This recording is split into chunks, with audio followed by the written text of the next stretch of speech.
Selamat pagi, Oma Opa, Bapak Ibu, saudara-saudari yang terkasih dalam Kristus. Kembali lagi bersama saya Joshua dan Oma Francisca dalam acara Oke hari ini Orang Kudus hari ini. Selamat pagi, Oma Francisca. Pagi, Mas. Bagaimana kabarnya Oma hari ini? Baik, sehat. Baik, sehat, puji Tuhan. Saya yakin tidak hanya Oma Francisca dan saya, tetapi Oma Opa, Bapak Ibu yang menyaksikan acara hari ini juga dalam keadaan sehat ya. Nah, hari ini Oma, tanggal 11 November, kita ingin mendengarkan kisah tentang siapa Oma? Santo Martinus dari Tours. Oh, Santo Martinus dari Tours. Rasanya kita asing ya, kita baru pertama mendengar ini. Nah, dari namanya saja ini unik Oma. Apakah ada arti nama khusus dari nama beliau ini, dari Santo Martinus dari Tours? Arti namanya nama Romawi yang berasal dari kata Martis. Bentuk genitif dari nama dewa Romawi kuno Mars. Wah, keren ya. Jadi namanya diadopsi dari nama salah satu dewa, dewa Mars gitu. Wah, ini sepertinya menarik ini. Dari nama saja sudah menarik. Kita akan melihat kisahnya lebih lanjut. Nah, lalu setelah itu Oma, bagaimana latar belakang keluarganya, kehidupan Santo Martinus ini pada awalnya Oma? Santo Martinus dilahirkan di Samaria, Hungaria pada tahun 319. Ayahnya seorang perwira Romawi. Tidak seorang pun dari kedua orang tuanya yang beragama Kristen. Tetapi Martinus merasakan adanya panggilan yang kuat dari lubuk hatinya orang menjadi pengikut Kristus. Pernah suatu hari ketika usianya 10 tahun, Martinus diam-diam pergi dari rumahnya dan mengetuk pintu sebuah gereja Katolik. Dia belajar iman Katolik secara sembunyi-sembunyi supaya ia bisa dibaptis. Ketika berusia 15 tahun, Martinus dipaksa masuk angkatan bersenjata Romawi.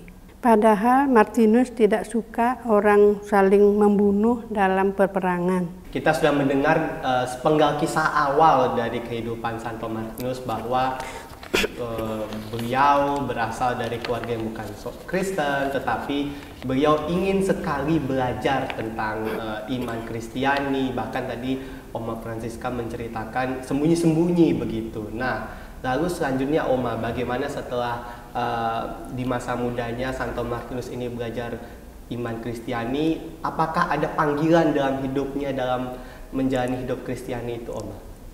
Suatu malam di musim dingin, Martinus berjumpa dengan seorang pengemis berpakaian compang-camping yang menggigil kedinginan.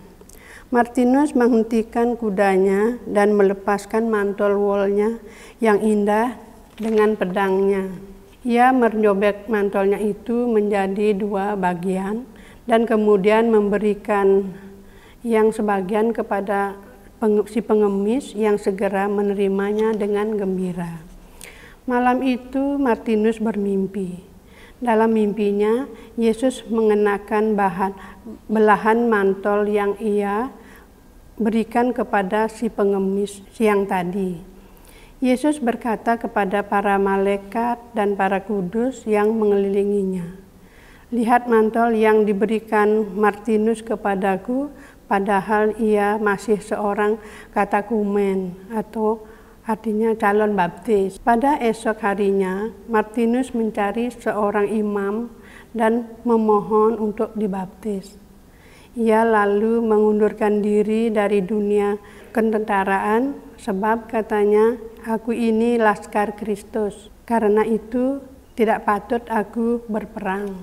Luar biasa. Jadi tadi Oma sudah mengisahkan kepada kita bahwa hidup panggilan dari Santo Martinus itu sangat istimewa ya. Kita tadi mendengarkan kisah bagaimana beliau dipanggil dalam mimpi begitu ya, dan mimpi ketika Yesus sendiri mengenakan mantel yang sebenarnya mantel itu diberikan kepada seorang pengemis tadi, sehingga dari mimpi itulah akhirnya Santo Martinus semakin ingin menghayati panggilannya sebagai seorang Kristen, seorang Kristiani. Lalu selanjutnya Oma, setelah mimpi itu, setelah wahyu itu dari Yesus sendiri, bagaimana kisah panggilan hidupnya, apalagi menjadi seorang pelayan Tuhan begitu Oma? Sesudah itu Martinus menjadi murid Santo Hilarius, Uskup Poster. Setelah beberapa lama dididik oleh Santo Hieronymus, ia ditabiskan menjadi imam dan diutus ke Illyricum, Yugoslavia untuk mewartakan Injil di sana. Tetapi karena ia mendapat banyak tantangan dari para penganut aliran sesat Arianisme, maka ia mengundurkan diri dan hidup bertapa di sebuah pulau dekat pantai selatan Perancis. Kemudian ia bergabung lagi dengan Santo Hilarius dan mendirikan sebuah biara di Liguge. Inilah biara pertama di Perancis. Di dalam biara ini, ia menjadi pembimbing bagi rahib-rahib yang ingin mengikuti jejaknya. Kemudian pada usia 55 tahun, ia ditabiskan menjadi uskup Tours. Ia tidak mempunyai istana yang istimewa, hanya sebuah bilik sederhana di samping gereja. Bersama rahib-rahibnya, Martinus giat mewartakan Injil. Khotbah-khotbahnya diteguhkan Tuhan dengan banyak mujizat. Dengan berjalan kaki naik keledai atau dengan perahu layar, ia mengunjungi semua desa di keuskupannya. Ia tak gentar menghancurkan tempat-tempat pemujaan berhala dan tanpa takut-takut menentang praktik hukuman mati yang dijatuhkan kaisar terhadap tukang-tukang sihir dan penyebar ajaran sesat. Itulah sebabnya tidak disukai oleh orang-orang Kristen yang fanatik. Tetapi Martinus tetap pada pendiriannya, yaitu menjunjung tinggi keadilan dan menentang sistem paksaan. Martinus adalah salah seorang dari para kudus yang bukan martir. Ia meninggal dunia pada tanggal 8 November 397.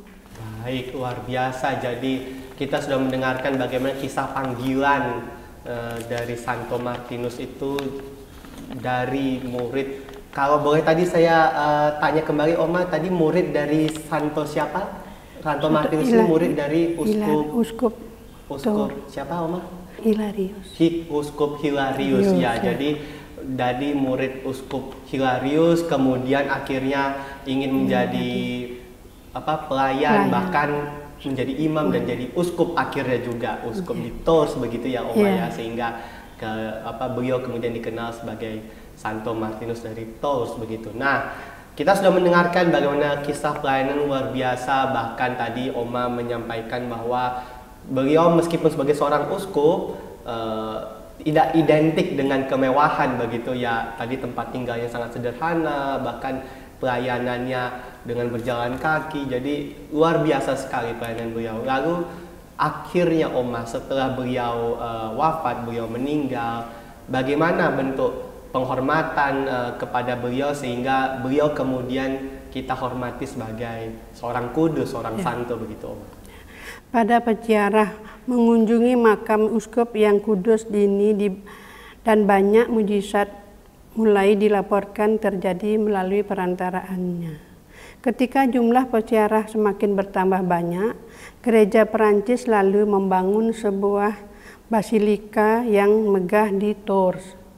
Dan relikwi Santo Martinus disemayamkan dalam basilika yang kini dikenal sebagai Basilika of Saint Martin Tours, Perancis. Sebagian mantel Martinus yang disimpan untuk dirinya menjadi peninggalan yang sangat terkenal dan disimpan oleh dalam oratorium Raja-Raja Frank di Abbey Marmortier dekat Tours. Selama abad pertengahan, mantel Santo Martinus dipakai oleh Raja-Raja Frank ketika mereka berperang karena dipercaya konon mantel tersebut dapat melindungi pemakainya dari segala mara bahaya. Kapi Santi Martini kemudian diketahui diserahkan kepada para biarawan Saint Denis oleh Raja Beto Charlemagne di sekitar tahun 799.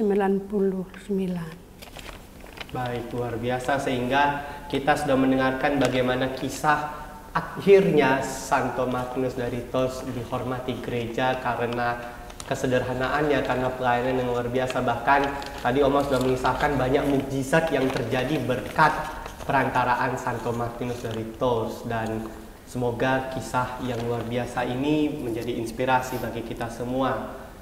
Baik, terima kasih Oma Francisca sudah membagikan kisah yang luar biasa tentang Santo Martinus dari Tours. Semoga kisah pada hari ini dapat menjadi inspirasi bagi kita untuk semakin dekat dalam pelayanan kepada Tuhan. Dan sebelum kita akhiri acara kita, mari kita berdoa bersama-sama terlebih dahulu. Dalam nama Bapa dan Putra dan Roh Kudus. Amin. Santo Martinus dari Tours, doakanlah kami, kemuliaan kepada Bapa dan Putra dan Roh Kudus, seperti pada permulaan, sekarang, selalu, dan sepanjang segala abad. Amin. Dalam nama Bapa, Putra, dan Roh Kudus. Amin. Terima kasih Oma Opa, Bapak Ibu, saudara-saudari yang terkasih atas kebersamaan kita pada hari ini. Dan sampai jumpa di acara Oke, hari ini Orang Kudus hari ini selanjutnya. Oke, hari ini, oke, hari ini.